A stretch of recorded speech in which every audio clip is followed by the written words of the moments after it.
This is that 76 twin, and I've disconnected the grounds which went to the hardware here that were held on by those KEPS nuts, because in my experience, those KEP nuts always come loose. These were loose, and when that happens, they often just break these solder joints. We'll see if they're fully broken or not. No, but sometimes they get a serious wiggle. Oh, that one was broken. See, right here. That's what I'm looking for. When the KEPS nut was in place, it was held down, so it looked like a good ground, right? And remember, this amp was one I said had a background kind of tick, unrelated to the tremolo. I didn't really come across in the video yesterday, but I could hear it with my ears. That's because when this KEPS nut broke from the vibrations and the weight of the transformer, that solder joint just popped right off the chassis, which means that it was held to the chassis, but it wasn't tight because the KEPS nut was loose. So all this corrosion got in there, and that's not our friend. Corrosion is not good for a clean solder joint, and I bet this one's not far behind it. I bet I could force it off. I'm not going to, but let's move these out of the way for a minute and get in here with my big hot chassis iron and get this stuff out without touching those wires next to it. I'm gonna get that solder lug out. I'm trying to do this so you can see, which is a bit awkward for me, but I guess it's the price we pay for these things. All right, goodbye, you won't be missed. So what I want to do now is move these wires a little bit so I don't burn them. I'm gonna get that old solder off the chassis right there. I'll be doing the same thing to that 79 Super Reverb. Where'd my thing go? I like to hide tools from myself. We can play Hide the Tool. That's a totally different video channel. Sorry.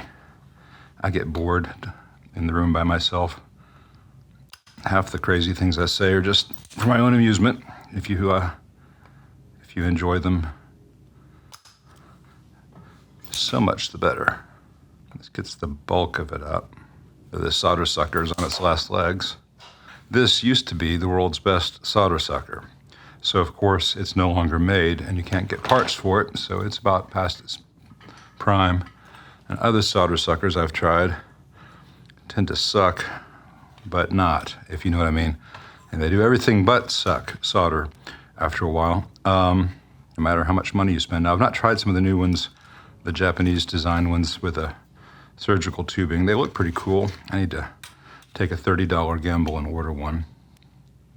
I see my friends using the automatic desoldering stations and cleaning the nozzle and cleaning the nozzle and cleaning the nozzle. So it seems to be better than a solder sucker for about 10 minutes. And then you're right back at a clogged solder sucker. This is something I like to call scraping off the yuck. Maybe there's a more technical term. I don't know. I'm just getting old flux and dirt loosened from the steel of the chassis. That one's not quite so bad because it had already pretty much vibrated loose. Some isopropyl in those areas. Let me get a snippet of paper towel in there. I want to get all that old flux off. And clean the steel a little bit. All right, so let me put these KEPS nuts back in place. And they are no longer going to have anything to do with grounds. They're just going to be holding the transformer onto the chassis. They're not the world's best connection, but if they're tightened every few years, then they tend to be fine. I like to crank the hell out of them. I have to set my videos as not for children. It's not that I don't want children to be interested in amp repairs. I do, but I just can't spend all the time editing myself. I do refrain from some of my more elaborate expressions. All right, let me get that off there. All right, get those little solder drips out. They didn't stick to the chassis either, so they're just like the factory. All right, now I need to score the chassis where I want the new solder connections to be, just to rough up the metal, really give the solder something to adhere to. Just doing a little crosshatch with a tempered flathead screwdriver blade. Working in a small area, I don't want a whole bunch of visible scratches after I'm done. I just want beneath the solder to be a really good connection, soldered as steel. And I'll do another one in just a moment for the new AC power cable. So a little bit of alcohol there too. Wipe up the worst of the excess. Just kind of make a clean spot. Let's flow some fresh solder there and kind of get tinned spots. That'll take more solder. So I gotta heat that chassis up quite a bit before it really adheres. That's what they did not do on this amp in 1976, though the force of that transformer and caps nut can undo even a good solder joint. See, it's not wanting to stick there. It's beginning to now. It's just a lot of steel to heat up at once. Now, doing that, put some excess flux around those joints. I want to scrape that off before it gets too set up, because I don't like big ugly brown splotches around things. It's almost purely cosmetic. The flux is not a problem within the joint. Just, I like my work to look pretty when I'm done. Nothing too fancy. Let's give that bias ground wire a bit of a gentle bend to it. Gentle bend, not gentle bend. Bear with me. About 10 of you got that, and you're groaning. Now that wire was kind of sitting in a pool of yuck for a long time, so I'm going to tin it. Get any dirt off there. And now we will put that in its new solder joint.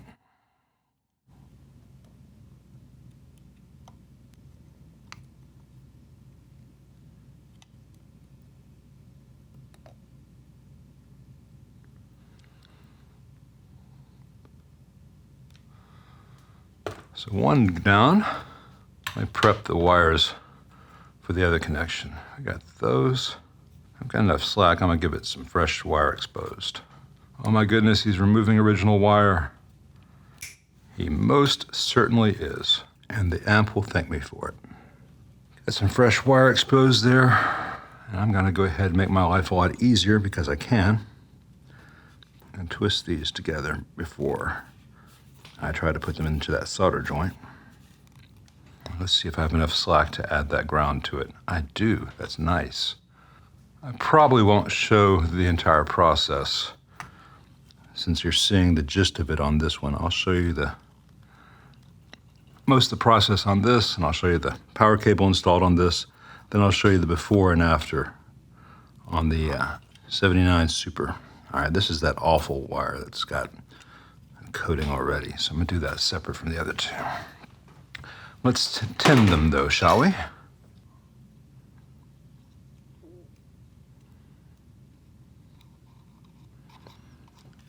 Now let me size them. This one is just a little bit too long. I'm gonna go ahead and lay that one down first.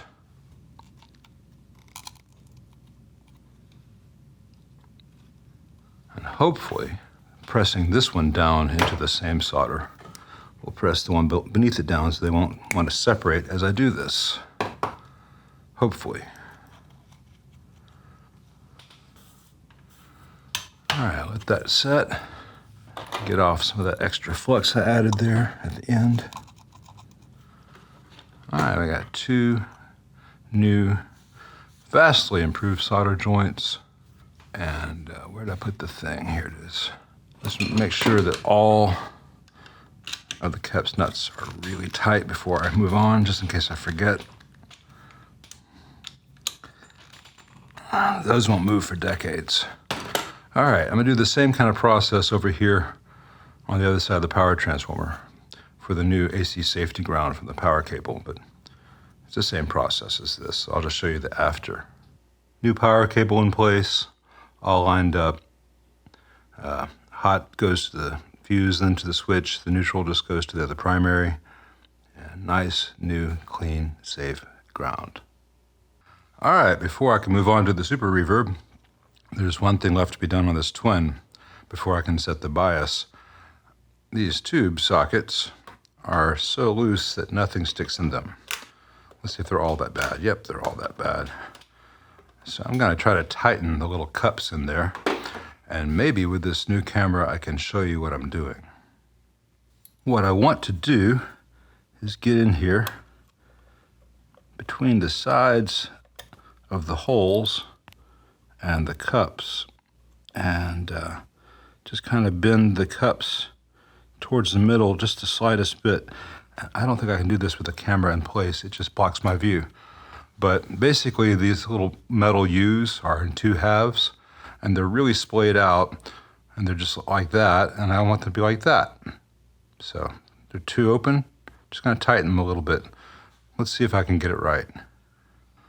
All right, all the cups have been tightened, and now the tube doesn't just come right out. I mean, I can still tug it out, but it goes in with some resistance, wants to stay there, and I've got to pull it up a little bit. It's not gonna fall. Now this is where the bear traps all to the sides. The bear traps are great at helping a tube stay in place, but you've got to have metal to metal contact in there. Otherwise, the bear traps will keep your tubes from falling out, but you won't have good connections. Now there's one more possible wrinkle to this. Let me show you what I'm talking about. The amp came in with those two groove tube 6L6 GCs, which are pretty roasted, and the owner provided these really beautiful tungstol 6L6Gs. Now, you cannot use a real 6L6G in a twin reverb. The plate voltage and screen voltage is too high, but these tungstol new ones are not actually 6L6Gs. They're cosmetically Gs, they're mechanically and electronically GCs. But that still poses two issues. First of all, this one's a little bit loose in its base. I could fill that with some epoxy or super glue. It's got a little bit of wiggle to it, but no wiggle in the glass. The other issue is that these have a tapered base, which means the bear traps don't always grab. So I have no guarantee that these tubes will actually be secured by these bear traps, and they're hang down tubes in a twin, so I don't want these very expensive tubes to fall out. These sound exactly the same as a standard tungstol 6L6 GC. They're just cosmetically prettier for those who have an old radio who want to use it, but 6L6G has a very different data sheet than 6L6GC, to the point where they should be viewed as different tube types. So I've got those bear traps up. Let's see if these want to stay in place. We're only running two tubes in this twin, so there's a possibility we get it to line up.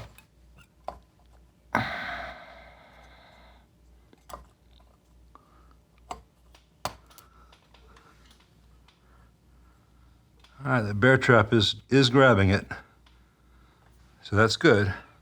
Not as securely as I might like, just because of the taper of the base, but it is grabbing it, so.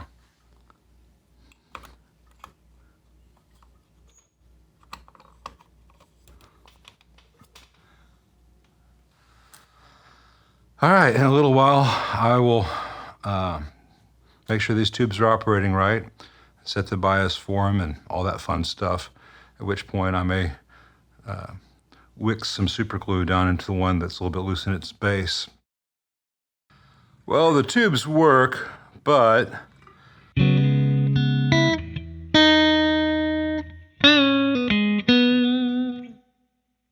amp is biased really cold right now. It's got a little bit of a hardness to it, but these tungstols, this one in particular, is way too microphonic to make it in a combo amp. So it's gonna get some new tubes in the morning, after which I'll set the bias, because right now it just feels a little bit glacier.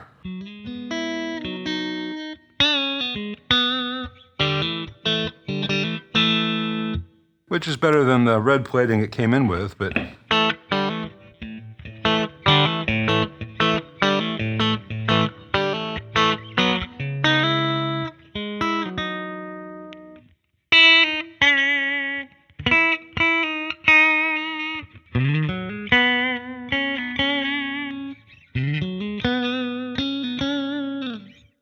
bad playing aside, the amp has got a lot of promise, so it's definitely worth those tubes now.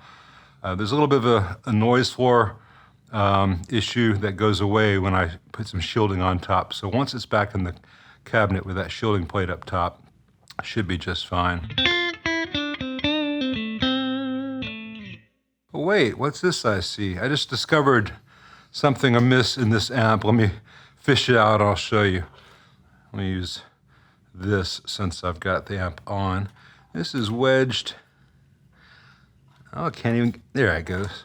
This was wedged inside the amp between the input jacks on the normal channel and the brass plate. This has just been floating around inside for who knows how long.